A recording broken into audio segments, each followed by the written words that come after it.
Welcome back. Thank you for staying with us.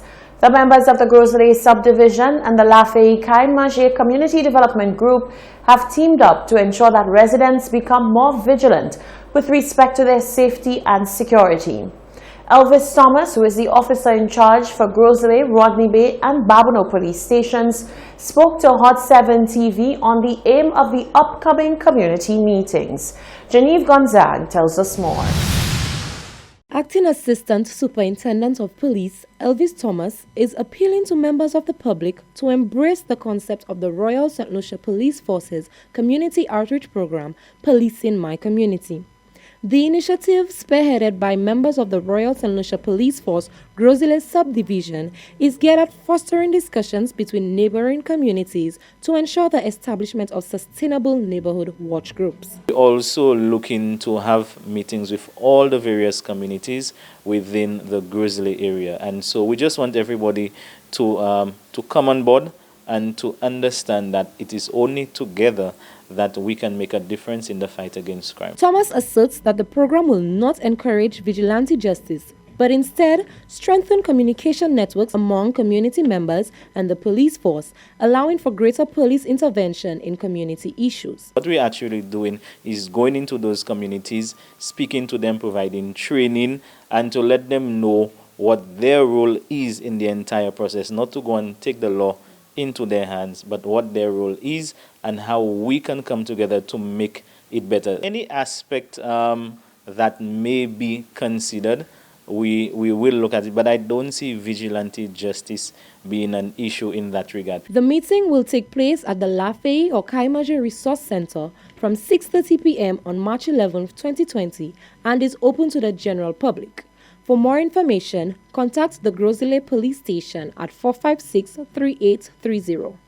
Reporting for Hot 7 News, I am Genevieve Gonzague.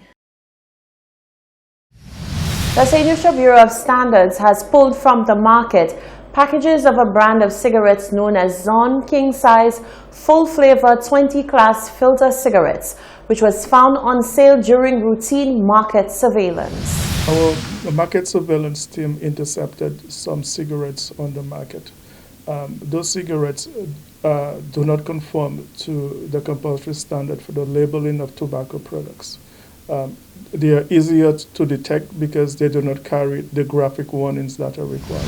The public is advised that the Bureau of Standards intends to prosecute anyone found selling or distributing the product. People are liable on summary conviction to a fine of $10,000 and to an additional penalty of $1,000 for every day on which the offense continues, or imprisonment for 6 months. Under Section 32, one is not allowed to sell a product that is non-conforming. And so if one is found guilty, there's a fine of $10,000 and $1,000 for every day the product was available for sale. The public is strongly advised not to purchase or consume the said product. Vendors are to cease the sale and distribution and submit any stock in their possession to the St. Lucia Bureau of Standards for disposal. Bank of St. Lucia collaborated with various professionals over the weekend to host its Own Your Home showcase in the south of the island. The event took place at Martha's Tire Commercial Building in Vieux-Fort, providing an educational forum for future homeowners to learn about the many steps involved. St. Lucians who were interested in building or perhaps just walked in to see what was going on would have left Martha's Tire Commercial Building on Saturday with a wealth of information on the various stages of building or buying property. Bank of St. Lucia really pulled their resources together to bring all the professionals and businesses under the same roof to make an educational presentation to dispel any doubts or fears customers may have about taking a mortgage. According to the Deputy Managing Director of Lending and Investments, owning your own home is one of the biggest dreams the average St. Lucian has, but the process can be very discouraging for some. You have lawyers involved, you have bankers involved like ourselves, you have architects, engineers, quantity surveyors. What we sought to do today was to bring all of the professionals in one room and to explain to them the fundamental stages in the process. The whole idea was to simplify in their minds that process so that they may not find the process as daunting as it apparently is for them right now. So that is essentially the main thrust of this gathering. We started in November last year with a session in the north of the island, and because of the overwhelming response to that, we felt there was a need to repeat it in the south, because home ownership is something that is dear to all St. Lucians. Aside from the mortgage process, professionals presented on several topics including land purchasing, quantity surveyors, architecture, sourcing contractors, lawyers, and information on the DCA process. Representing one of the main stores for building products in the South was the owner of True Value Building and Hardware Supplies Limited, Deborah Tobier. According to Tobier, it was a pleasure to see the presence of so many technical experts. Home buying and home building is most likely the biggest decision anybody will make in their lifetime. And definitely removing the guesswork from it is something that will help potential clients, get to know exactly what the process is. I always say that knowledge is power. Definitely by bringing in the various groups that Bank of St. Lucia has brought in today, it will help to familiarize somebody who's considering either building on their own or buying an existing home with what the process would be. After missing the first showcase in the North last year, Anisha Maximin says she was really grateful to be able to attend. I think it is a really great initiative. I would say just about everyone is at some point in their life looking to own their own home or buy property, whether it's for investment or personal.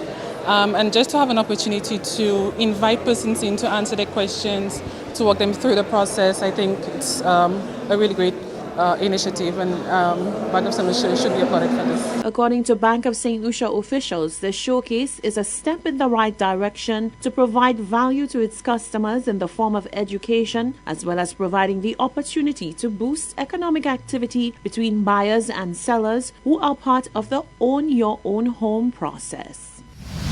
As it has for more than 2 decades, the St. Lucia Electricity Services Limited, LUCELEC, began the month of March with the launch of its Health and Safety Month. It is a time for new and revision training that ensures employees and contractors perform their duties in the safest way possible. During the month, sessions provide best practices for physical, mental, and emotional well-being.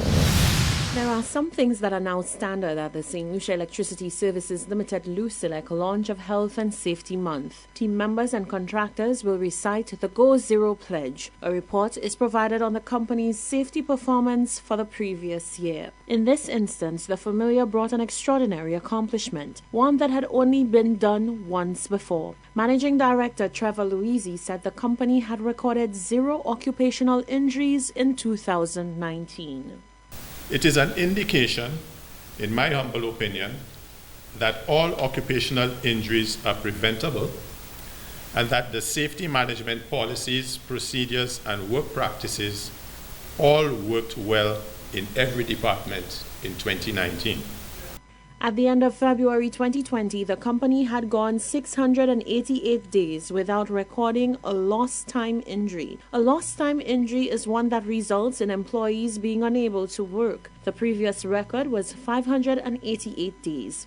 But it wasn't all good news, as air quality issues forced the temporary closure of company offices. There is also an opportunity for improvement in what seems to be an unending situation of work-related illnesses associated with poor indoor air quality.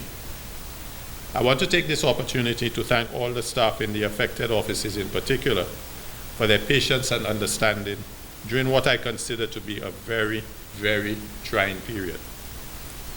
Be rest assured that the company will continue to spare no effort at resolving these issues, as the health and safety of you, our staff, is of paramount importance to us.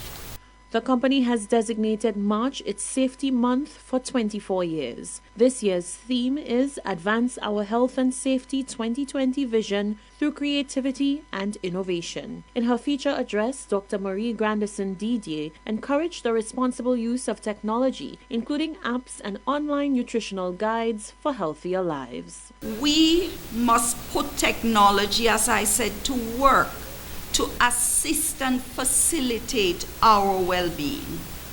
We must not become slaves to every ping on our cell phones.